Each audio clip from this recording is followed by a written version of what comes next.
and welcome to Nashville Savvy. We're back at it in 2024, and I'm not used to saying that yet, but thanks for joining me, and hopefully, we'll be doing all sorts of crazy stuff this year. We have a big year coming up with the presidential election. Of course, we have General Assembly showing up next week, so I'm going to hop right into it. Today, we're doing a little bit different because really, I was going to just do a rundown of how to get locally involved with paying attention to what's going on in politics as kind of a primer for your new year, some goals that you can set as far as your civic duty and involvement. But also, I want to touch on a Beacon Center poll that came out. We got a preview of it last night, late last night, but it came out officially this morning. And it's got some interesting numbers. So we're going to go right into the Beacon poll because I think that you guys will be interested in some of this information. For one, it starts out pretty strong as far as the numbers of support for school choice. This has been a contentious topic in Tennessee. You've seen it all over the media. Back in November, the governor came out with something that he's going to be proposing during this General Assembly that will expand our ESA program, which is where you have basically dollars following students in Tennessee for various uses. It could be used for tuition. It could also be used for supplies, for tutoring and other things like that. People can use that, I think, too, in homeschooling and such. Overwhelmingly, you have opposition from the Democrats in the state, as well as we've seen some pushback from the teachers' unions and other entities within the school system here. But this poll shows it was 1,302 people polled that are likely voters in Tennessee. It showed an overwhelming support of 68% that are in favor of the policy expansion. So we already have the ESA program in place. Now it would be expanded throughout the state. That's what's being proposed this upcoming month.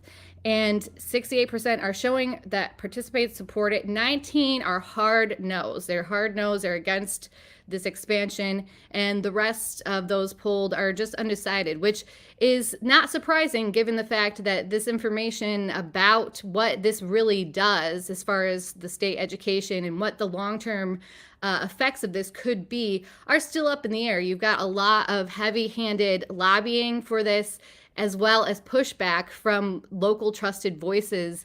And there are interchangeable terms being thrown out there all over the place. We have some educational videos that if you want to know more about it, I would absolutely suggest you go look into some of the governor's stuff that he's put out there explaining who has benefited from the ESA program, what it looks like for parents, and how it helps them supplement their child's education. And in general, look at other states. I think there's about 13 states who have different types of ESA programs that are running them right now in the U.S. So if you want to know more about it, I would suggest looking into it. I'm going to try to get somebody on here over the next month. If you all are interested, let me know in the comments if you are, to really dive a little deeper into how this would work if it was passed and it was something that we were doing across the state. People have a lot of question about money, where it's coming from. I know that in the past, it's funny, the way that this has been reported now is that it's so surprising that some Republicans have some reservations about this. Well, it's been a Republican majority for many years, and it's taken many years for different Republicans to get on board with this idea. So it's always been an area of skepticism. What would this look like? How would this affect rural areas? How would this affect schools? Would this hurt my local area, especially once we get out here in the rural areas of Tennessee? So it's definitely something that will be discussed at length, I'm sure, in the news and up at the Hill. Of course, next Thursday is the first day of the 113th General Assembly. So I will have to look at my schedule. Usually I try to show up on the first day. You can only imagine what's going to come out of the first day of General Assembly. So I might have to move the time of this show next week so I could go up there if we don't have another liaison going and making sure that somebody's up there as everyone comes out of hibernation from Christmas right into the new year as far as the legislation of this state. So another interesting poll in this Beacon Center poll that was released, if you want to check it out, you can go to the Beacon Center beaconcenter.com, or it might be .org. Just look up Beacon Center, Tennessee, and you'll find it. We're going to look at the presidential election polls. So it's been known that Trump is heavily favored when running against Joe Biden. But in this recent poll, they also introduced the possibility of RFK Jr. being on a ticket with Donald Trump and Joe Biden, and how that would pan out. And it turns out that while Trump is at 63% support if he's running against Joe Biden, he actually drops 12 points to 51% when RFK Jr. is introduced to the ticket. And this is interesting because when I've asked in the past, do you think that RFK Jr. being on the ticket would help or hurt Republicans or help or hurt Democrats?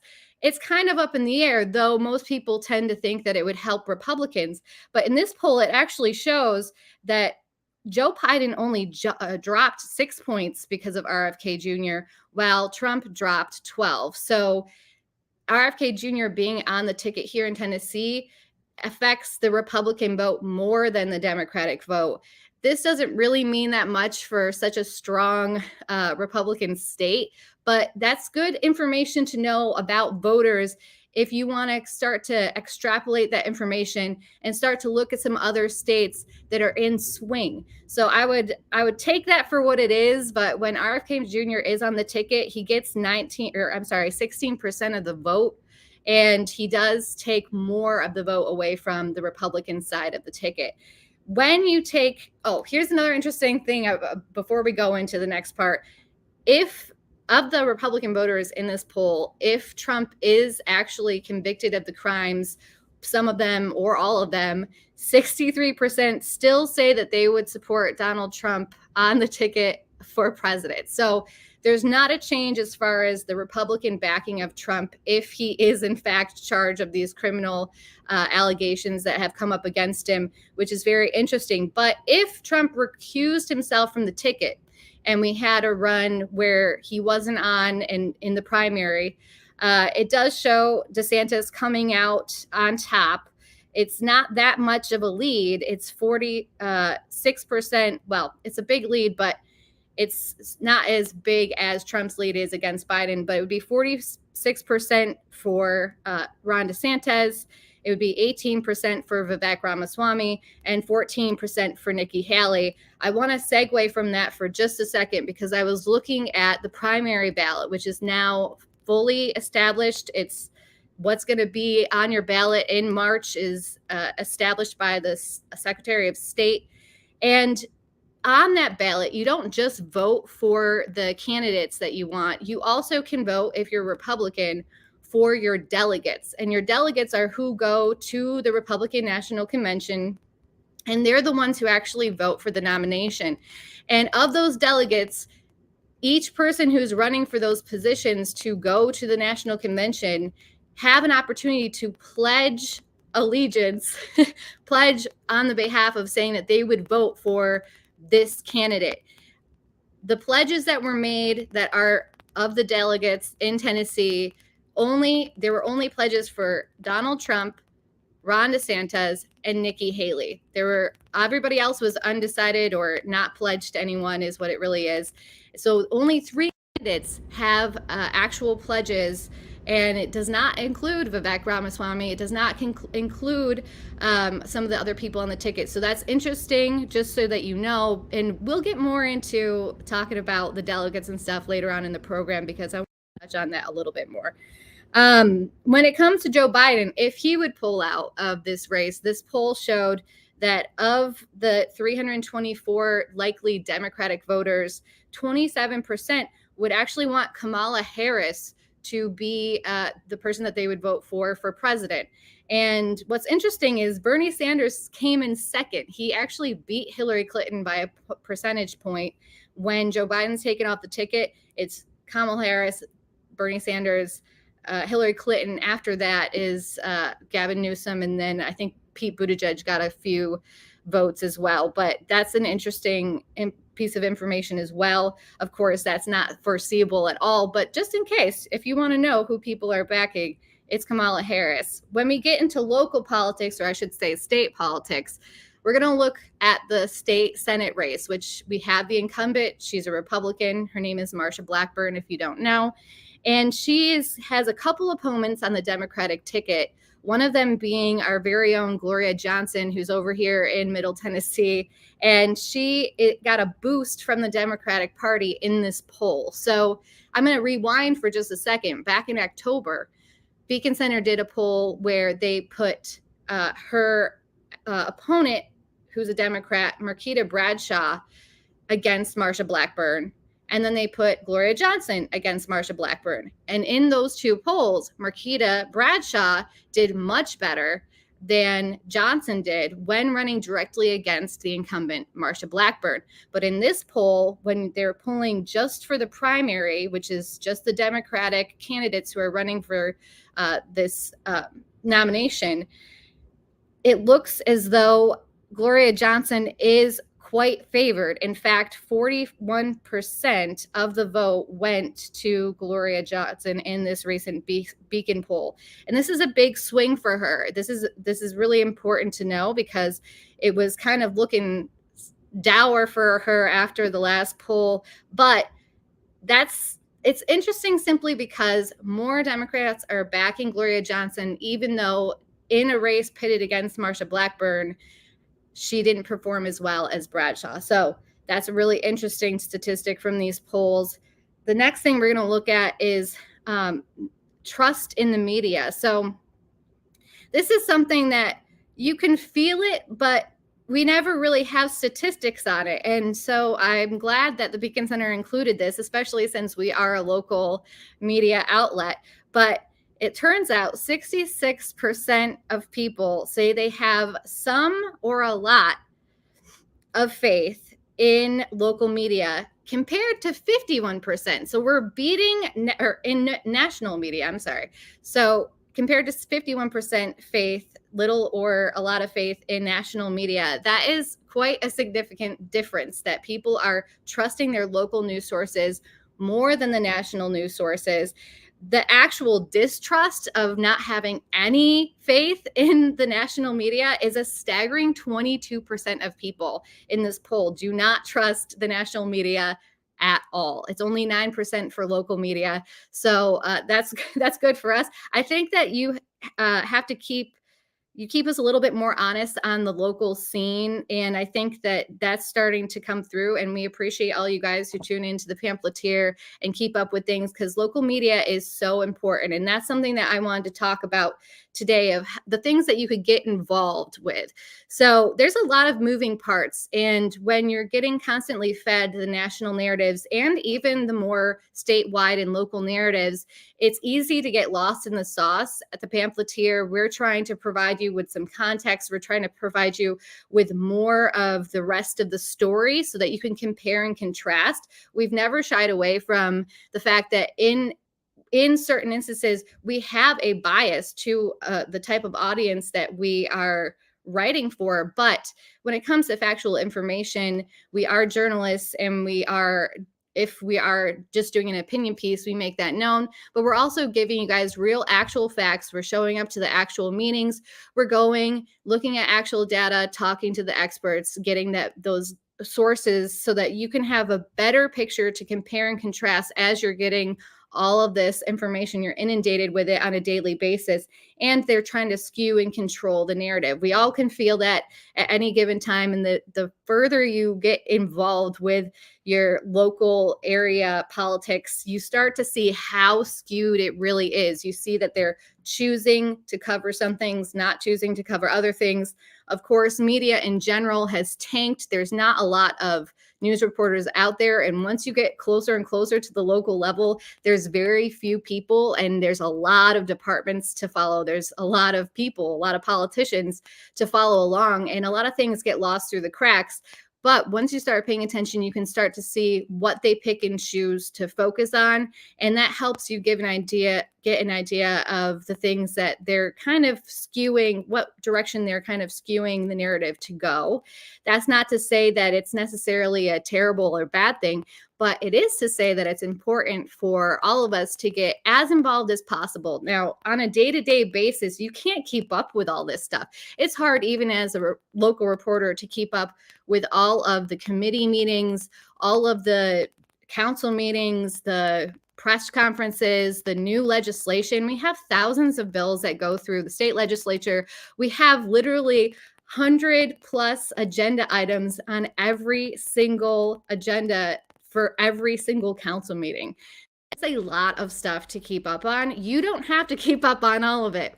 That's what we're here for. We're trying to sift through and see what's just the run of the mill, day to day, regular, keep the city running type of stuff versus what is this that they're trying to do? How would this change the makeup of places like Nashville? How would this change Tennessee? And what direction would it take it? So I would encourage you, at the very least, I'm not going to try to convince you guys to watch council meetings. They're every 2 weeks and they run about 3 hours now, which is a whole other thing. They used to go until like 1 or 2 in the morning sometimes. And I know that Angie Henderson, for all the dimensions of Angie Henderson, she is trying to run a tight ship and make those meetings a bit shorter, but they are boring. So I'm not encouraging you to, I would love for everybody to start watching council meetings, but I'm not going to try to convince you to do that. But here's a couple ideas for the new year. As we're going into this state legislature that starts next Tuesday, I would love it for you if you had a few bills that pop up that maybe you're interested in.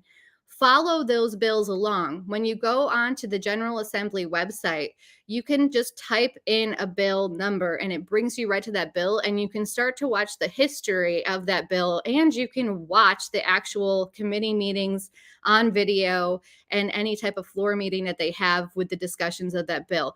If at the very least, if you have any New Year's goals, I would suggest pick one bill and follow it along just to start to get an idea of how the process works in the state legislature. I would also encourage you to, as we're going into the presidential election, look into how things work during this primary for the president, for this presidential election that's coming up. It's not as straightforward as you think. You would think, oh, well, when you're voting in the primary, just like all these other primaries, it's by popular vote. And so if we vote for Donald Trump or Ron DeSantis or whoever to be the person that we want to be on the actual presidential ticket, that would be what Tennessee would go to the convention and then vote for. But technically that's not true. You're giving your delegates of the state and in the Republican Party of the state an idea of what way the wind is blowing when you go and cast your popular vote. But technically those delegates can go any direction that they want. You're also voting in the Republicans, delegates at least. There is a popular vote to vote for your delegates. Interestingly, you'll see that there are no Democratic delegates on the ticket. And that process is something I'm looking into, because I'm actually looking into both of these processes because they're very hard to get the actual information about, which is really pretty par for course when it comes to politics. But it seems as though there are appointments in different types of internal voting that's not by popular vote for the delegates that are sent by their the Democratic Party in Tennessee to their national convention. So they don't have a popular vote on the ballot, which is really interesting that the Republicans have a popular vote for their delegates, but the Democratic Party does not. So if you have a question, I would start picking different things that you're like, how does that work? And start to look into it. Start to ask questions. I'm going to try to do that a little bit more for you. We broke down how the council works in the past. I tried to give you guys good insight as we went into the council races. We have past episodes that you could go back to. Of course, it's super dense, and this type of stuff takes time. You have to kind of commit a little bit of your time to just learning how it works. Or an alternative is commit a little time to finding a couple niche news sources that you can trust, that you can compare and you can contrast, and you can start to see a bigger picture of what's actually going on and have a little bit more foresight in what it looks like for the state of Tennessee and for wherever you are locally. Because we're seeing a lot of that the policy does have an effect on your local area. Things that happen at the state level definitely affect how things run on a local level, but things that are passed on a local level, how your budget is used on a local level, changes the makeup of where you live. We've seen this happen with the density push here in Nashville. We've seen this happen with us being in debt in Nashville and how that affected property taxes back in 2020. And it will further see the repercussions, whether they are positive or negative, really, in the future. A good example of things that if you're not paying attention to any of the policy, get swept under the rug is this recent sidewalk debacle that happened a couple years ago. The council passed a bill which basically made it so that every time somebody wanted to build something or add something to their property here in Nashville, that they now they had to pay for a sidewalk, or they had to pay into the sidewalk fund uh, for them to be approved for their building permit. And later on, a couple years later, it was found that that was unconstitutional. And now we're left holding the bag for this policy oversight. So Tennesseans, Nashvillians specifically, are now paying millions of dollars back to people because we made a boo-boo with policy. It turned out to be unconstitutional, and now we have to give all these people their money back. And these are policy decisions that we see another one coming up just like this that I will be talking about more at length, where now the legal staff in Metro Council is very weary of this happening again. They don't want this to happen again. They don't want these types of policy solutions where they're holding private citizens accountable for public construction or public infrastructure and the payment of that. They don't want to run into this situation where later on millions of dollars are being needing to be paid back to people because we just didn't, in the moment, we were just like, well, this sounds like a good idea. And so those are the few tips that I have. Of course, if you have a Twitter, I always encourage people to follow everybody that they want to, as far as their local legislators, their council members. Council members have newsletters. So if you have a council member, subscribe to their newsletter, see what your council member is saying about things. Just picking one or two things to focus on starts to eat away one bite at a time at that elephant, that big, scary civic duty elephant. And it helps you inform the people around you. It's amazing how when you get into discussions, you can just start to bleed the information into a normal discussion. It doesn't have to be contentious. It doesn't have to be one-sided. It can just be general information. And I think that the more people who are involved, the better. I'm personally of the mind that the more it's okay to have diverse thoughts. It's okay to have differing opinions. I have a lot of them myself with a lot of people. The more people who understand what's going on or have an inclination to get involved, the better. And the less vulnerable you are to these blowing winds of political propaganda and whatever type of package these politicians are trying to sell you at the time as like your get out of jail free card or your snake oil.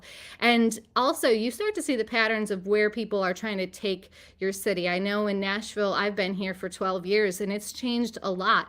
And a lot of that is incentivization, and that is set up by policy. And you don't realize that, yes, there's a free market. Yes, private enterprise has impact on how the market plays out, but so do the incentive structures. We have incentivized very specific things, and it has grown our city in very specific ways. And the city they have one goal. Of course, they want the city to prosper as much as possible. They want to bring as much outside state money into our system. So they love that Nashville is a tourist city. We're soaking up all of the outside money.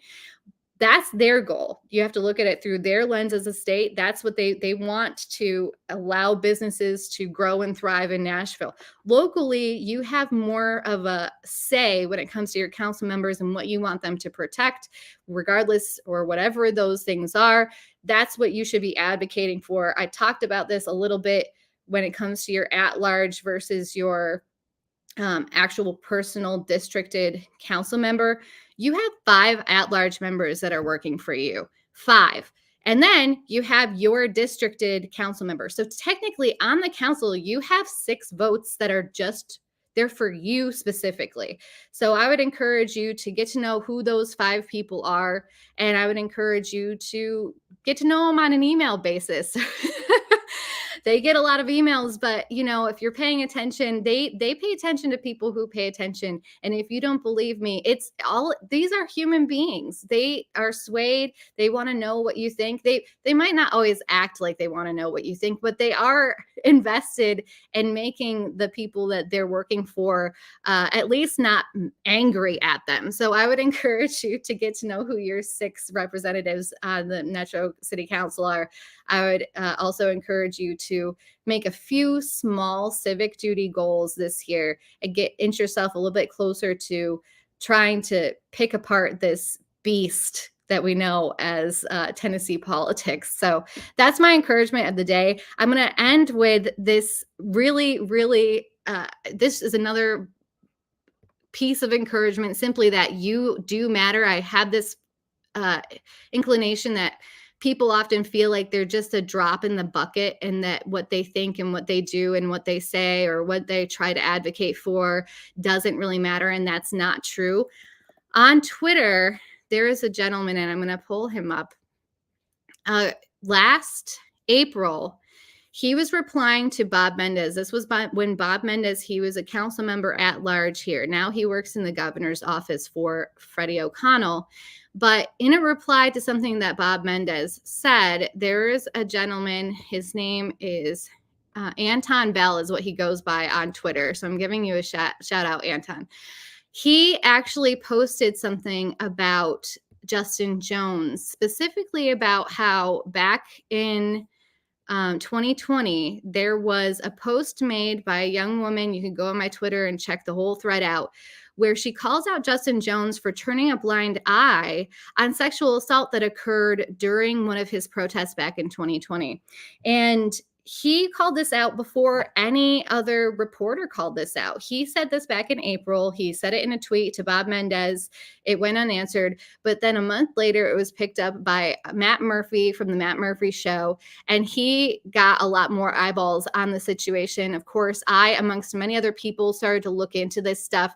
This happened while people were involved with Vanderbilt. And so quite a few, I think it's 3 different deans, commented on this girl's post about this allegation that these sexual assaults happened during a protest because of how it was organized, and Justin Jones turned a blind eye to it. These are just alleged, so we don't know this for sure.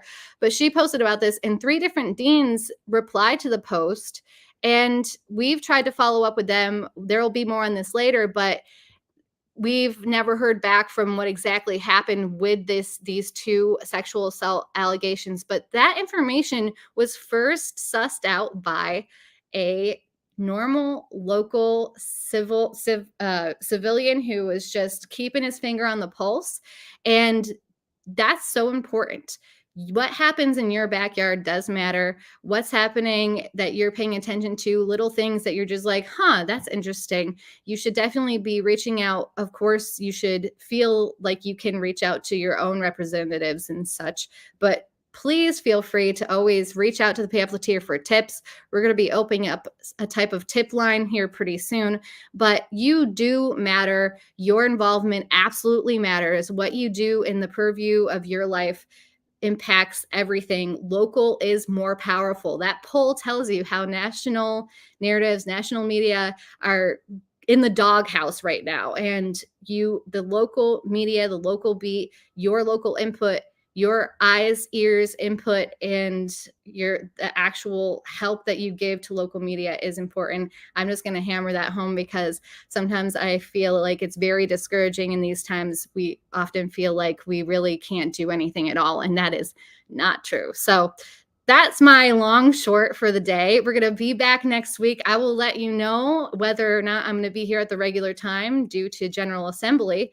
But we're going to be back. I'm going to be doing all sorts of stuff this year, trying to break down how our local politicians use rhetoric, break down some of these new bills that are coming down from the General Assembly. I mean, it's a presidential election year. Anything can happen. So stick around. I'm so glad that you guys joined me, and Happy New Year. Thanks for joining me, guys.